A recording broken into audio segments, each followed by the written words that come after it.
I was 35 when my life took a turn I never imagined.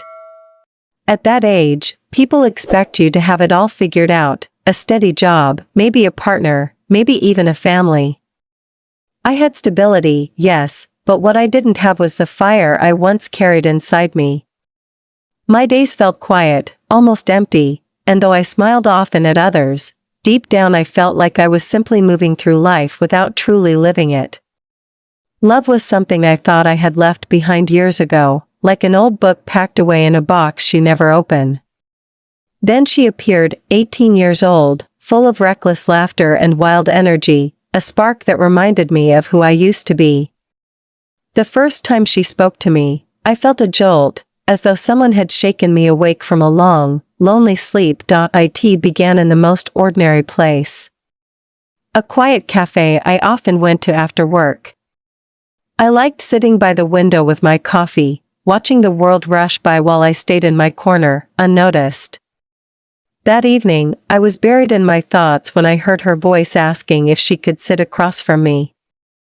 The cafe was crowded, every seat taken, and there she was, holding a worn notebook in her hand, eyes bright, smile careless in a way only someone her age could carry.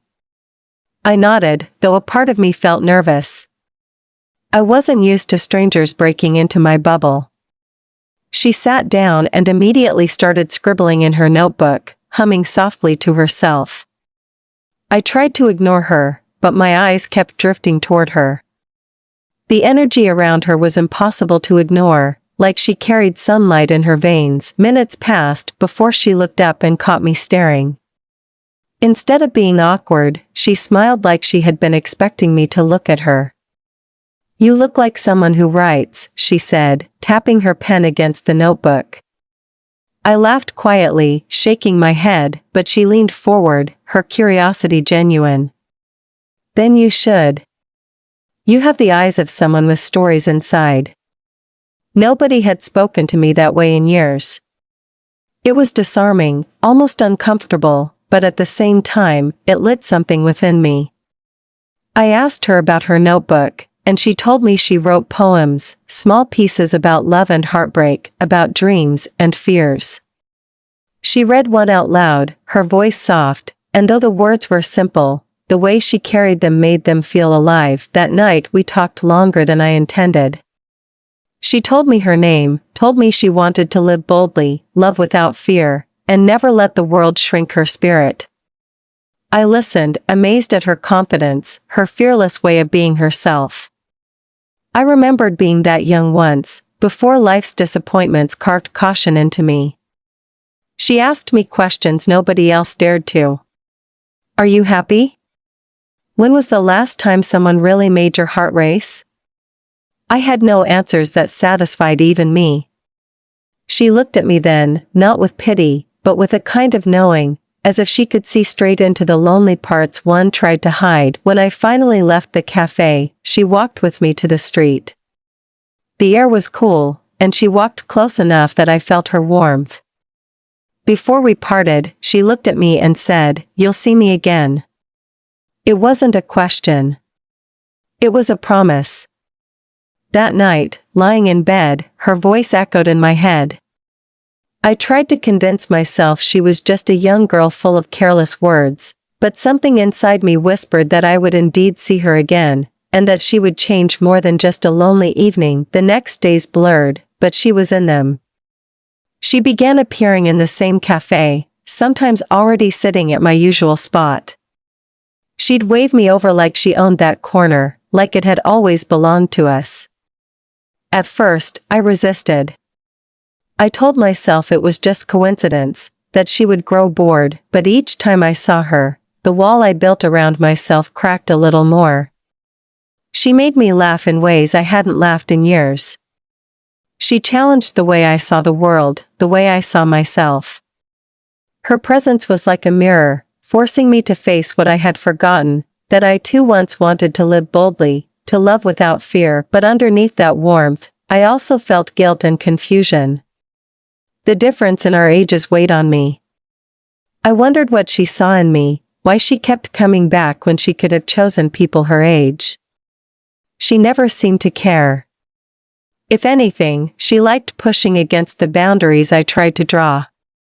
The way she looked at me wasn't like the way young people admire someone older. It wasn't distant or respectful.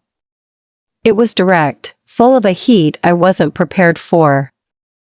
It terrified me and yet pulled me closer every single time. One evening, as the cafe emptied and the soft hum of music filled the air, she leaned across the table and whispered, "You hide so much, but I see you. You're stronger than you think. And you deserve to be loved, no matter what you tell yourself." Her words hit me so deeply that I had to look away. Nobody had spoken to me like that in years. I realized in that moment how lonely I had truly been. That was the beginning. The beginning of something I didn't know how to name, something that scared me but also made me feel alive again. I was 35, she was 18, and the world outside might never understand it. But inside, in the quiet of that cafe, with her smile tugging me out of the shadows I'd lived in, I felt like life was giving me one more chance. And I wasn't sure if I was strong enough to take it, but I knew I would never forget the way she made me feel. The days after that first connection became a blur of moments I kept replaying in my mind. I found myself rushing through work just to reach the cafe a little earlier, even though I told myself it wasn't for her. I lied to myself, pretending I only wanted a quiet corner and a cup of coffee, but deep down, I knew I was waiting for her. Each time the door opened, my heart beat faster, afraid and hopeful all at once. When she finally walked in with her casual clothes, her notebook tucked under her arm, and that effortless smile lighting up her face, I felt a wave of warmth crash over me. She didn't just walk into the cafe, she walked into me, my silence, my walls, my carefully managed routine. She had a way of pulling me into her orbit without asking for permission. She would sit across from me and tell me stories about her friends, her classes, her dreams of traveling the world. She spoke of wanting to write a book one day, a book about love that didn't follow rules, love that was messy, unapproved, and yet powerful enough to shake a heart wide open. Sometimes she read little poems she wrote, lines filled with raw honesty. One night, she read one that began with, "I love the way age does not scare me, but the silence of a heart does." I froze when she said that, wondering if she meant it for me. When she lifted her eyes from the page, they met mine, and in them I saw something bold, something unafraid, something that terrified me because it was the very thing I had buried in myself for years. I wrestled with my feelings when I was alone. I paced in my apartment, questioning myself. Why her? Why now? Was I clinging to her youth because it reminded me of what I had lost? Or was this something real, something my heart recognized even though my mind wanted to deny it? The age difference loomed over me like a warning sign. 18 and 35, it sounded like two different worlds colliding. I told myself it was wrong, that I should push her away, but when I sat across from her and listened to her laugh, watched her eyes light up with excitement when she spoke, I couldn't move away. She made me feel alive, like a part of me had been asleep for years and was finally stretching awake. One evening, she asked me why I always looked like I was holding back. She leaned across the table, chin resting in her hand, her eyes steady and searching. I tried to laugh it off, but she didn't let me. She said, "You're afraid of me, aren't you?" I felt my breath catch, because she was right.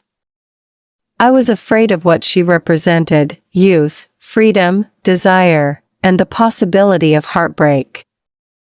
I told her she was too young to understand the weight of consequences, the way the world judged people like us, especially women loving women with such a gap in age. She just smiled, a little mischievous but also deeply sincere, and said, I understand enough to know what I feel. And I understand enough to see you're scared because you feel it too." Her words left me speechless. It was like she had pulled the truth out of me and laid it bare between us. From that night on, I began noticing the smallest details about her. The way she bit her lip when she was nervous. The way she scribbled in her notebook so furiously, as though the world would collapse if she didn't catch her thoughts on paper fast enough. The way she tilted her head when she listened, like she was absorbing not just my words but also the emotions behind them. I caught myself looking forward to her touch, even the lightest brush of her hand when she passed me a cup or leaned too close while showing me her writing. Each time, I felt a rush that startled me.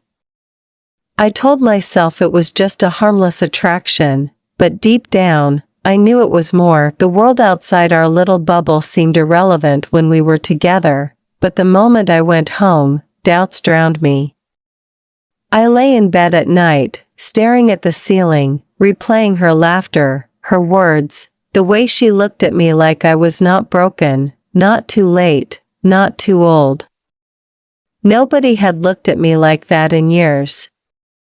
She made me believe I could still be someone worth loving, and that terrified me more than the loneliness ever had.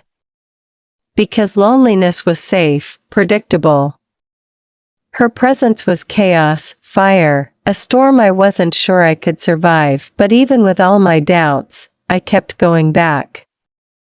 Every conversation pulled me deeper. Every smile undid me a little more. One night, as we walked out of the cafe together, she slipped her hand into mine without warning. My first instinct was to pull away, to remind her of the distance between us, but the warmth of her hand against mine was too much. It felt right, like two puzzle pieces that had been waiting for years to find each other. I held on, even though fear whispered in my mind. She squeezed my hand gently and said nothing, and in that silence, everything was louder than words. That night, as I lay in bed, I realized I had crossed a line. Whether I admitted it or not, something had begun between us, something fragile and dangerous, something that could either heal me or destroy me. And though I wanted to resist it, a part of me whispered that maybe, just maybe, I didn't want to resist anymore. I remember the night when everything between us began to feel heavier, not in a bad way but in a way that carried weight, a meaning I couldn't ignore anymore. The cafe had become our place, but that evening it was unusually quiet, almost too quiet. The rain tapped gently against the windows, and for once, she wasn't chattering about her day or reading from her notebook. She sat there staring at me with a look I couldn't quite read. It was softer, almost vulnerable, and it unsettled me because I had grown used to her endless energy. After a long pause, she asked me a question that shook me.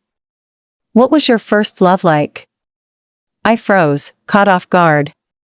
Nobody had asked me that in years, and the truth was, I didn't want to answer. My first love had ended in heartbreak, in shame, in the kind of silence that taught me to never speak of it again. But sitting there with her eyes fixed on me, I couldn't bring myself to lie. So I told her pieces of the truth. I told her about a woman I had loved when I was barely older than she was now, how it had been intoxicating and terrifying at the same time. How the world around us had made it impossible to breathe freely, how whispers and judgment followed us until the weight of it all drove us apart. As I spoke, I felt exposed, like I was cutting open an old wound I had worked so hard to bury. She didn't interrupt. She didn't judge. She just listened, eyes soft, expression filled with something I hadn't felt from anyone in a long time, understanding. When I finished, there was silence between us, but it didn't feel empty. She reached across the table and gently touched my hand, a simple gesture that carried more comfort than any words could. "You deserved better," she whispered.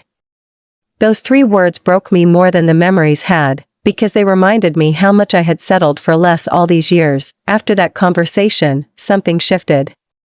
I no longer saw her as just a bright, bold girl who wandered into my life. She became someone who carried pieces of my truth with her, someone who knew the hidden scars I carried. And instead of stepping back, she leaned closer. I noticed it in the way she started waiting for me outside the cafe, walking beside me even when I said she didn't have to. I noticed it in the way her laughter turned into quiet moments where she just watched me, her eyes searching as if she wanted to read every secret written across my face. The more she saw me, the more I wanted to hide, but also, the more I wanted to be seen. It was a contradiction that left me restless. One evening, she invited me to a park near her neighborhood. I told myself I shouldn't go, but curiosity and a strange pull I couldn't fight led me there. The park was almost empty, the grass damp from earlier rain. She had brought her notebook again, but this time she didn't write in it. She simply sat on the swing, pushing herself slowly back and forth, and asked me to sit beside her. For a while, we sat in silence, the creak of the swings filling the air. Then she said, almost casually, "Do you ever wonder what your life would be like if you weren't afraid?" The words pierced me. I didn't answer immediately, because the truth was heavy. I had built my life around caution, around keeping myself small enough not to attract attention, around avoiding risks that might hurt me. She looked at me with that fearless gaze of hers, and I knew she wasn't just asking a question. She was daring me to imagine more. That night, under the dim park lights, she told me about her own fears. For the first time, she admitted that being bold wasn't always easy. She spoke about her parents, how they didn't understand her, how she often felt like she had to fight to be herself in every room she entered. Hearing her say those words made me realize that despite her age, despite the energy she carried, she wasn't invincible. She was human, raw, vulnerable, and in that moment, I saw not just a girl chasing dreams but a soul reaching out for someone who could hold her without judgment. Something inside me softened even more. I wanted to be that someone, even though I still told myself I shouldn't. As we walked out of the park, she slipped her arm through mine. It was such a simple gesture, but it sent a wave of warmth rushing through me. My body betrayed me because instead of pulling away, I leaned closer. I could feel her heartbeat against my arm, quick and steady, and it felt like the most natural thing in the world. The quiet between us wasn't awkward. It was safe, like we had stepped into a space where the world couldn't touch us. That night, lying in bed, I couldn't stop thinking about the way she had looked at me, the way her voice had trembled just slightly when she spoke about her struggles. I realized then that this wasn't just about me clinging to her youth. This was about two hearts recognizing something in each other, something rare and undeniable. And though fear still lingered like a shadow at the edges of my mind, a new thought began to take root. Maybe this wasn't a mistake. Maybe this was the beginning of something real. The next time we met, I could feel something unspoken hanging in the air between us, like a thread pulling tighter with every glance, every small gesture. It wasn't just the playful exchanges or the curiosity she sparked in me anymore. It was heavier, deeper, something neither of us dared to name out loud but both of us carried like a secret heartbeat. That evening, she was already at the cafe when I arrived, sitting at her usual spot, her notebook open but untouched. She looked restless, tapping her fingers against the table, her eyes flickering toward the door every few seconds as if waiting for me had stirred something inside her. When she finally saw me, her whole face softened, and in that moment, I realized she had been waiting not just to share words with me, but herself. We sat for a while in silence, sipping our drinks, pretending to be lost in thought. But her gaze kept finding mine, and I could feel my composure unraveling. It was as though every time our eyes met, she was peeling away another layer I had wrapped around myself for years. Finally, she spoke. "You always look like you're running from something," she said softly, not accusing but observing. My heart skipped because she was right, and I hated how easily she could see through me. I told her I wasn't running, I was protecting myself, but even as I said the words, I felt how hollow they were. She leaned closer, lowering her voice as though the world around us didn't deserve to hear. You don't need to protect yourself from me. I'm not here to hurt you. Her words sank deep, shaking the walls I thought were unbreakable. That night didn't end in the cafe. For the first time, I agreed to walk longer with her, past the busy streets, into quieter alleys where the world seemed distant. We talked about everything and nothing, her dreams of escaping the small town one day, my regrets about the risks I never took, the people we had both lost in different ways. There was something strangely healing in the way our conversations unfolded. She didn't treat me like I was older or wiser, she treated me like I was simply me, stripped of expectations, stripped of the years I carried.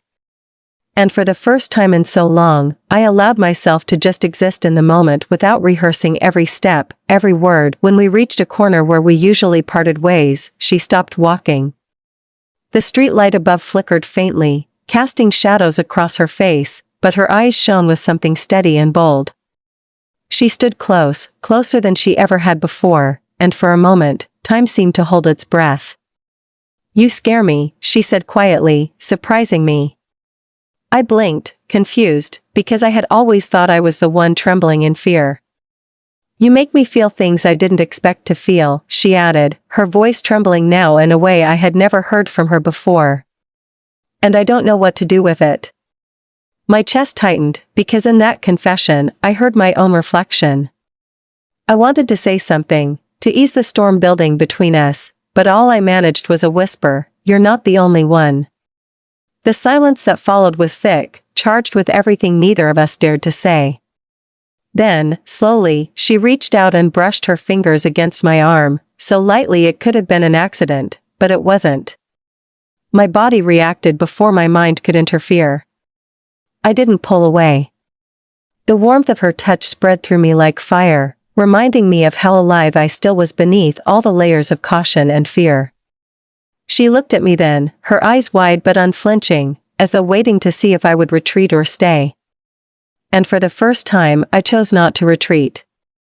I stood there, letting her hand linger, letting the silence speak for us both. When we finally parted that night, my steps felt heavier but also freer.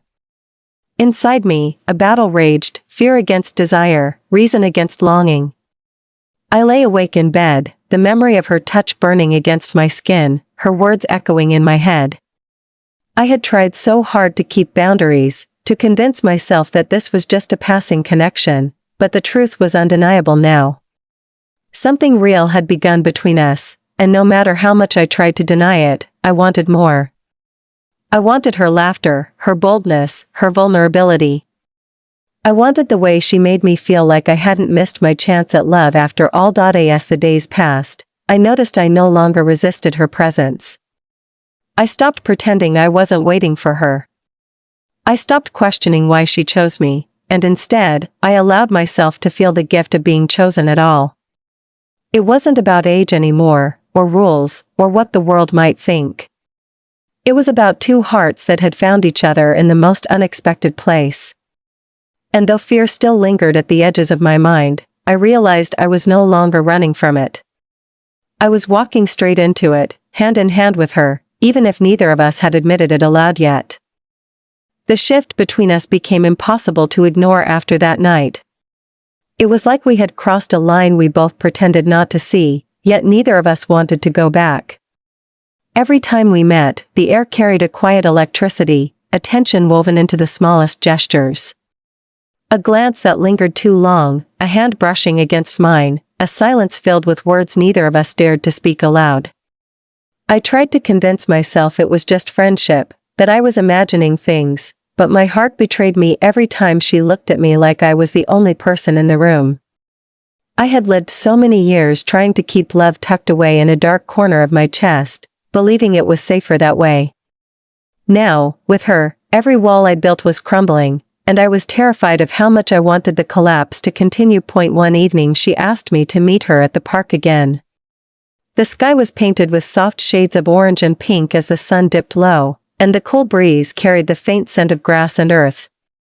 She was waiting for me near the swings, her notebook resting in her lap, but she didn't open it. Instead, she looked nervous, her eyes darting around before they landed on me. She smiled, but it wasn't her usual carefree grin. It was softer, almost hesitant, like she was carrying something fragile she wasn't sure how to hand over. I sat beside her, trying to ease her tension with small talk, but she interrupted me, her voice steady though her hands fidgeted. "Do you ever think about us?" The question hit me like a wave. My breath caught, and I stared at her, unsure of how to respond. She didn't look away. "I mean, more than this. More than coffee, more than talking. Do you ever think about us?" I wanted to lie, to tell her no, to protect both of us from the storm that question carried, but the truth pressed against my chest too heavily. I nodded, barely, but enough for her to see. Relief and fear flickered across her face at the same time, and I knew then that this wasn't one-sided. She had been carrying the same weight, the same confusion, the same impossible longing. She reached out then, her fingers trembling as they brushed against mine, and this time I didn't hesitate. I let her take my hand. The warmth of her skin against mine felt like home, like something I had been missing for far too long. We sat there holding hands as the sky darkened, saying nothing, because nothing needed to be said. After that night, we didn't talk about what we were, but everything changed. The way she looked at me became more deliberate, the way she touched me lingered longer. I felt myself softening in ways I had resisted for so many years. She began to sneak little truths into our conversations, slipping them between jokes and laughter. She would say things like, "You make me feel safe," or, "You're the first person who really listens to me." And each time, my heart tightened, because I wanted to believe her but also feared what it meant. For so long, I had convinced myself that love wasn't for me anymore, that I had missed my chance. But with her, I began to wonder if maybe I had been wrong. The fear never left, though. Late at night, I still found myself lying awake, staring at the ceiling, questioning what I was doing. The age gap haunted me, the way people would talk if they knew, the judgment that would fall heavy on both of us. I worried about her future, about how being tied to someone my age might limit her, might hurt her in ways she couldn't yet understand. I told myself she deserved someone who could grow with her, not someone who had already lived so many years. But then I would remember the way she laughed when she was with me, the way her eyes softened when she listened to my stories, the way her hand found mine like it belonged there. And in those moments, all my fears seemed small compared to what we were building quietly between us. There was one night that etched itself into me more deeply than the others. We had stayed at the cafe until it closed, the staff politely letting us know it was time to leave. Instead of parting ways, we kept walking. The streets were quiet, the night air cool, and for once, I didn't feel like rushing home to hide. She walked beside me, close enough that our shoulders brushed, and then she stopped suddenly. I turned to face her, and before I could ask why, she stepped closer, her eyes searching mine with a kind of bravery I envied. Her hand reached up and gently touched my face, her thumb brushing against my cheek like she was memorizing me. My breath hitched, and I froze, every part of me screaming to step back, but my heart wouldn't let me. We stood there, caught in a moment that felt suspended in time. She whispered, barely audible, "You don't have to be afraid with me." I don't know how long we stood like that, but when I finally walked home, I knew something had shifted permanently.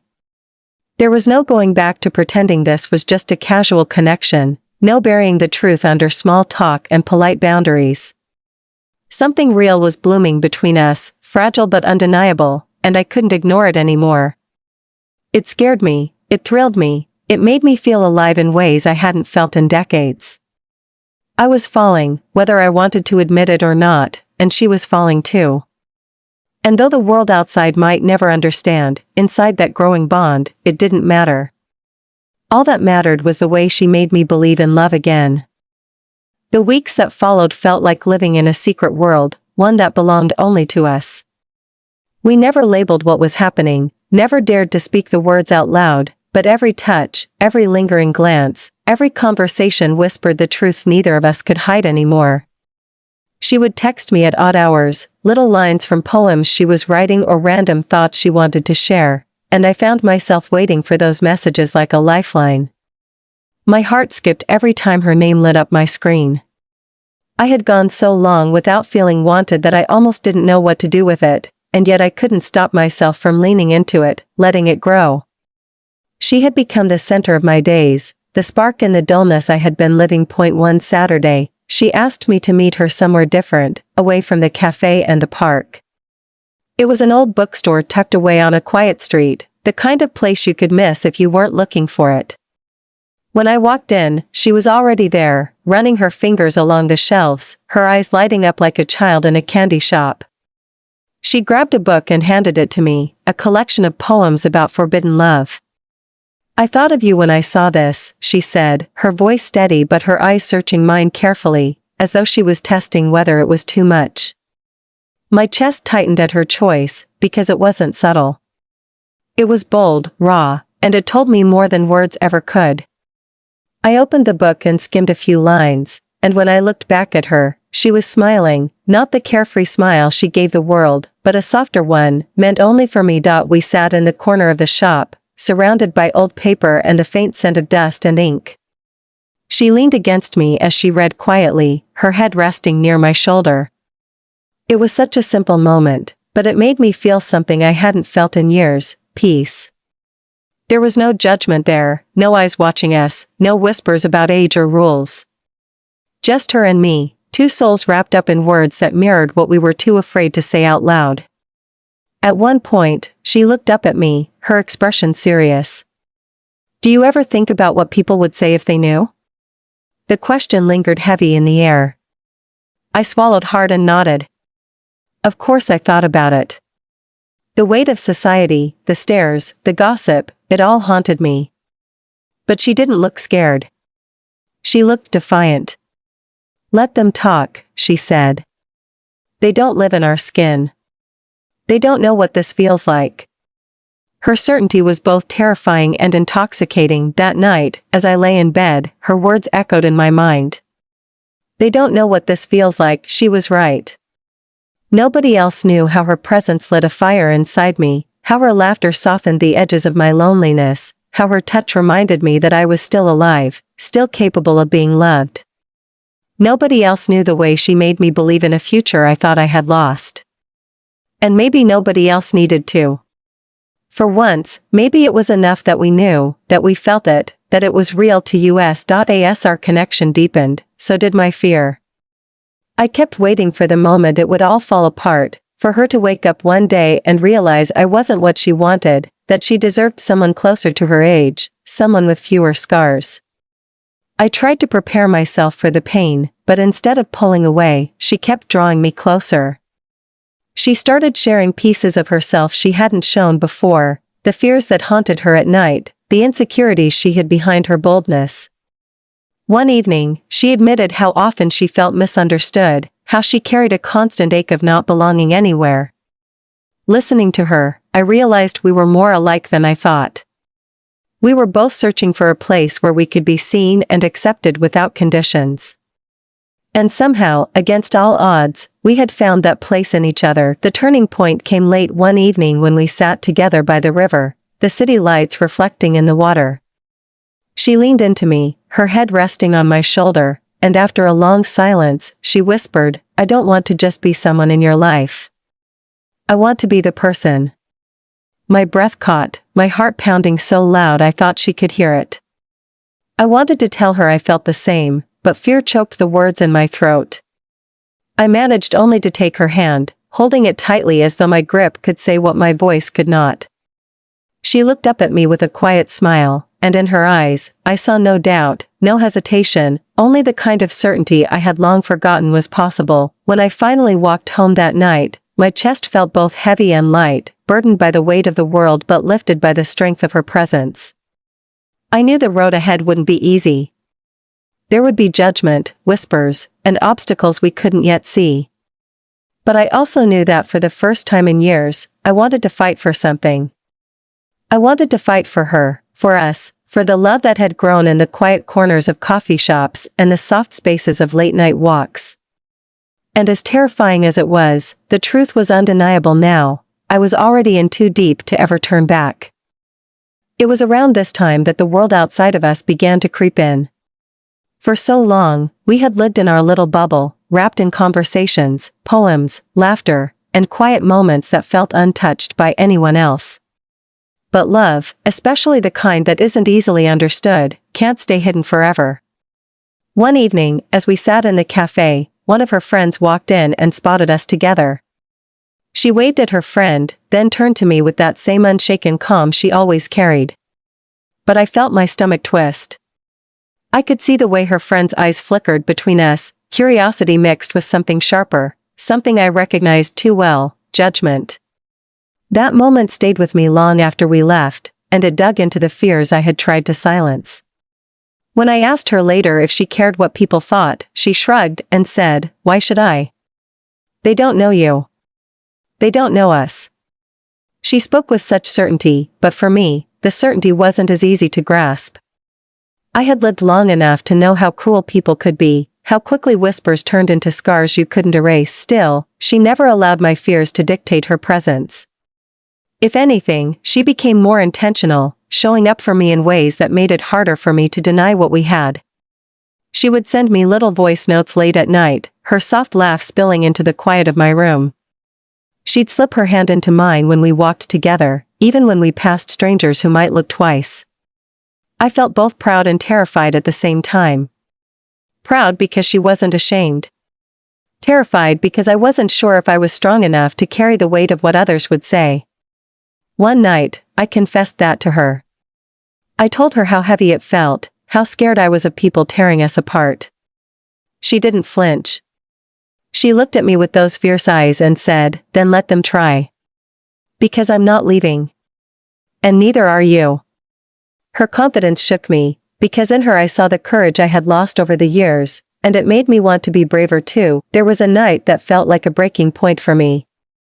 We had been walking by the river again, the cool night air wrapping around us, when she suddenly stopped and looked at me with tears in her eyes. It startled me because she was always the bold one, the fearless one. She whispered, "Do you ever wish I was older? That I was different? That it would be easier?"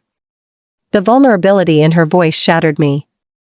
I took her hands in mine, holding them tight, and told her the truth, that I had wished many things, wished for simpler answers, wished for less complicated paths, but never once had I wished she was anyone else. Because she, exactly as she was, had brought me back to life. She cried then, leaning against me, and I held her in my arms, realizing that for all her strength, she was still human, still fragile, still in need of someone to remind her she was enough. That moment marked a shift. From then on, I stopped seeing her as just a bright spark of youth. I saw her as a woman, as someone who carried her own battles, her own weight, her own resilience, and I loved her more fiercely for it. Our love became quieter but deeper. It wasn't about grand gestures. It was about her showing up with soup when I was sick, about me proofreading her poems late into the night, about the way she knew exactly when I needed silence and when I needed to be pulled out of it.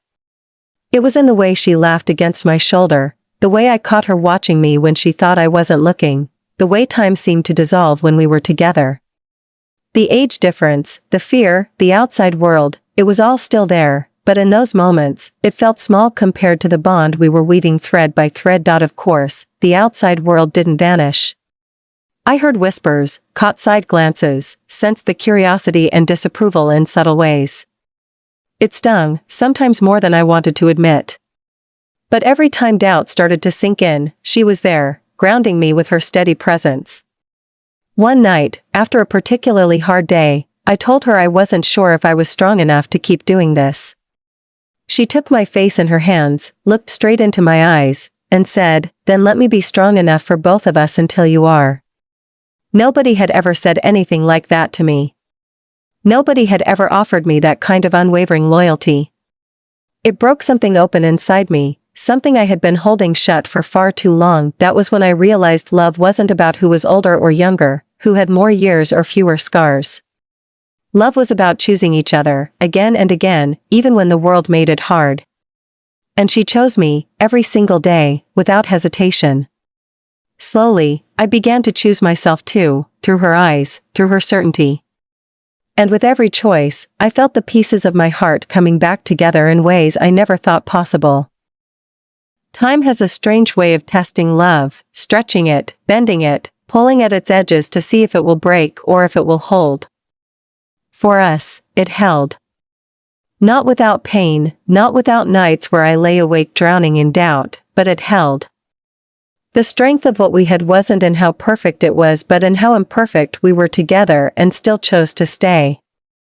I learned to breathe through the fear, to silence the voices in my head that kept telling me we were doomed, that it couldn't last.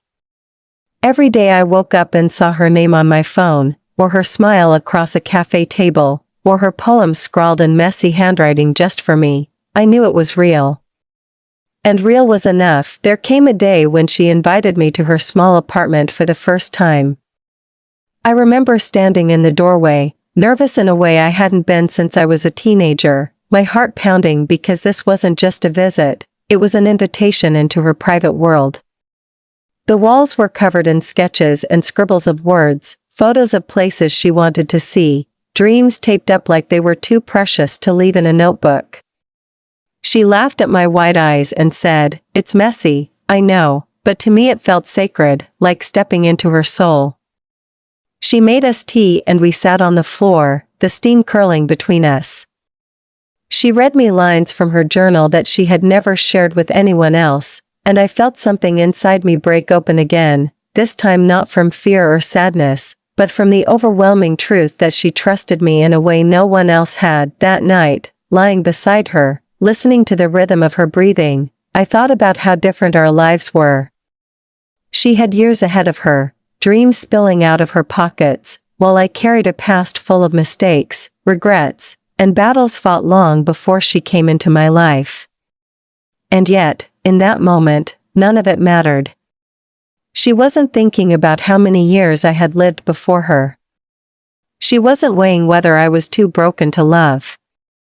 She simply loved me, in the way she laughed when I teased her, in the way she reached for my hand in her sleep, in the way she made space for me in every corner of her heart. But life doesn't pause just because you found something beautiful. The more time we spent together, the more people began to notice. Whispers grew louder, and the weight of judgment followed us everywhere. Some people were cruel, saying things I still can't repeat. Others tried to mask their disapproval in polite questions. "Are you sure this is right?" they would ask, as if love had ever followed a map. I broke down one evening, overwhelmed by it all, and told her maybe it would be easier if we stepped back, if we let go before it destroyed us. She didn't argue, she didn't cry, she simply sat with me in silence until I was done. Then she took my hand and said, "Do you really think love like this comes twice?" Because I don't. And I'm not willing to waste it just to make them comfortable. Her words pierced me with their truth. She was right. Love like this doesn't come twice. We decided, from then on, to live honestly, without apology. It wasn't about shouting our love to the world, but about refusing to hide it. We stopped pretending to be just friends when people asked. We stopped lowering our voices in public when the conversation turned personal. We stopped making ourselves small to make others comfortable. It wasn't always easy, and sometimes the stares still stung, but with every step, I felt myself growing braver, standing taller, carrying not just my own strength but hers too. One of the most powerful moments came when she brought me to meet her family. I was terrified, certain they would look at me with the same judgmental eyes I had felt from others. But when I walked into their home, she held my hand firmly and introduced me not as a friend but as someone she loved. There was a long pause, a silence heavy enough to crush me, but then her mother smiled, soft and genuine, and simply said, "If she makes you happy, that's what matters." I nearly cried right there, because in that simple acceptance was a freedom I hadn't realized I was longing for. Years don't erase difference, but they teach you what truly matters. With her, I learned that age is a number but love is a choice made over and over again. I learned that being seen and loved for who you are, not who the world thinks you should be, is the most healing gift a person can receive. And most of all, I learned that it's never too late to start over, never too late to open your heart, never too late to let someone in. Looking back, I realized that when she first walked into my life at 18, I was afraid she would be nothing more than a fleeting spark, a reminder of what I could no longer have. But she was not fleeting. She was a fire that kept burning, steady and strong, lighting up the parts of me I thought would stay dark forever. She taught me to believe in love again, to trust in its power even when it was messy, complicated, and judged. And even now, I know without a doubt, I will never forget her. Not because she was young and bold, not because she broke the rules, but because she loved me when I had forgotten how to love myself.